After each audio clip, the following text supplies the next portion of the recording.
मैं एक बात करूं टॉर्चर की बात। टॉर्चर कोई हमारे भारत के संविधान में या कहीं पे भी उसकी जगह नहीं है। पुलिस स्टेशन के अंदर बिना टॉर्चर बात नहीं होती। जेल के अंदर टॉर्चर ये एक अलग कहानी है।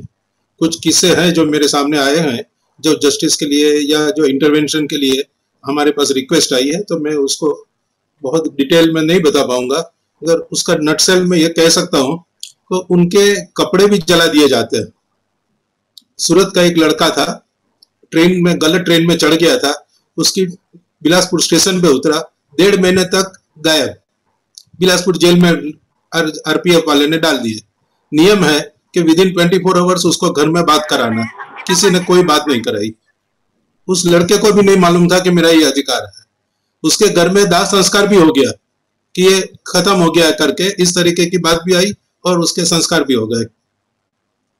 उसके बाद एक लड़का जेल से जो छूटा, उसमें उसने अपना नंबर दिया कि एक कंपनी है जहां पे मैं नौकरी करता हूँ, सूरत की कंपनी थी, और उनको बताओ कि भाई मैं इस जेल में हूँ, मुझे छुड़ाने की व्यवस्था करें। सूरत से मेरे पास फोन आया कि भाई ये लड़के ने जब बताया तो उन लोग ने कांटेक्ट किया। बड़ौदा के एक ह्यूमन राइट एक्टिविस्ट ने मेरा नंबर दिया उनको कि आप इनसे बात करिए, बिलासपुर में ये है। मेरे साथ बात की, हम जेल गए। लकीली जेलर जो था वो भी मेरा फ्रेंड था, बुलाया, बातचीत किए।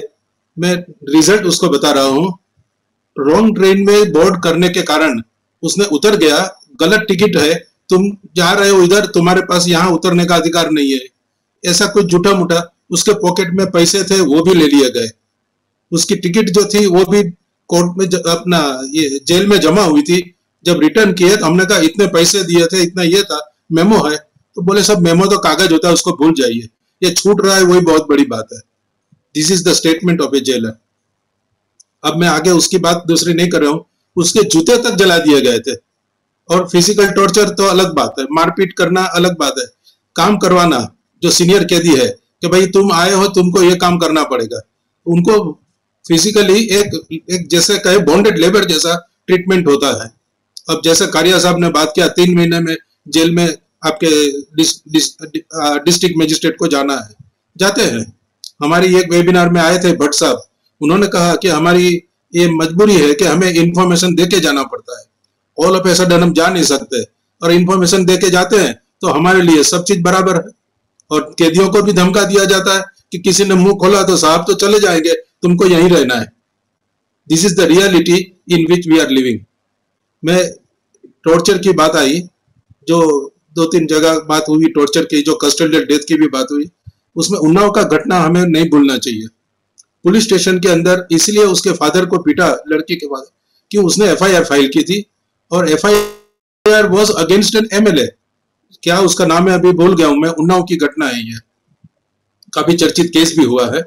उसको उल्टा टांग के उसको बुरी तरह से पीटा गया है, मारा गया है, उसको चाकू छुरियों से उसके शरीर पे घाव भी किया गया है।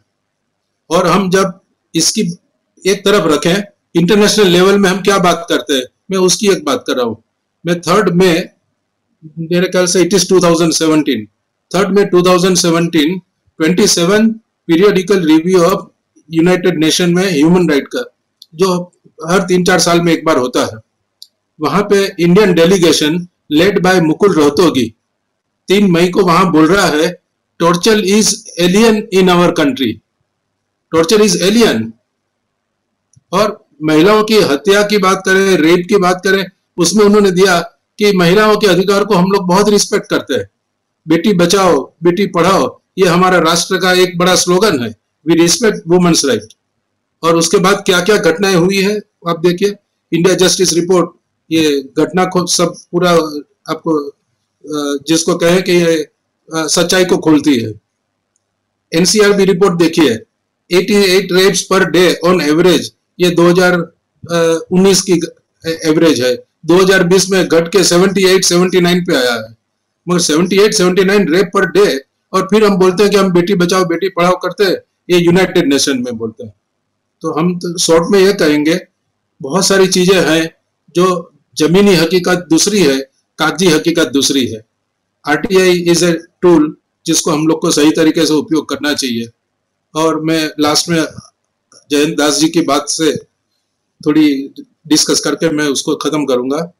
जब हमको पता चला कि जयंत दास जी को जेल में डाला गया है इस तरीके से, उनके बहनोई जो है उनसे मैं संपर्क किया, उनका भी फोन मेरे से मिस हुआ, फिर पर्सनली मैं पुरी गया हूँ उनके घर से, और पता चला कि वो पुरी में जेल जो 50 किलोमीटर दूर, पूरी सिटी से दूर शिफ्ट की गई है, वहां पे थे। हम गए, उनके साथ करीब आधा घंटा बैठे हम लोग। जेलर ने भी कहा कि Jayant Das is a weapon for us, ये दूसरे कैदियों को भी अच्छे से सुधारने का काम कर रहे हैं। We are treating him just like our family member, ये because he was from Indian Air Force. यदि वो कोई दूसरी जगह से आया होता, कोई मामूली सिटीजन होता, तो उनको भी इस भीड़ में शामिल कर दिए गए होते। तो आज जयंत दास जी को हम लोग यहाँ उनके मुंह से सुनने के लिए बुलाए कि एन ऑर्डिनरी पर्सन कि जो ऊंची जगह में गया हुआ है, उसके साथ इतना बड़ा धोखा हो सकता है, तो छोटे आदमियों के साथ क्या होगा कि जिसकी कोई पहचान नहीं है, उसके साथ कैसा होता बर्ताव होता होगा। तो ये फील्ड इतना बड़ा है कि इसके अंदर हमें सबको मिलकर काम करना है। और शैलेश गांधी जी से लास्ट में रिक्वेस्ट कर रहा हूँ, आपको जयंत दास जी का नंबर दूंगा और शैलेश जी का भी नंबर जयंत दास को दूंगा।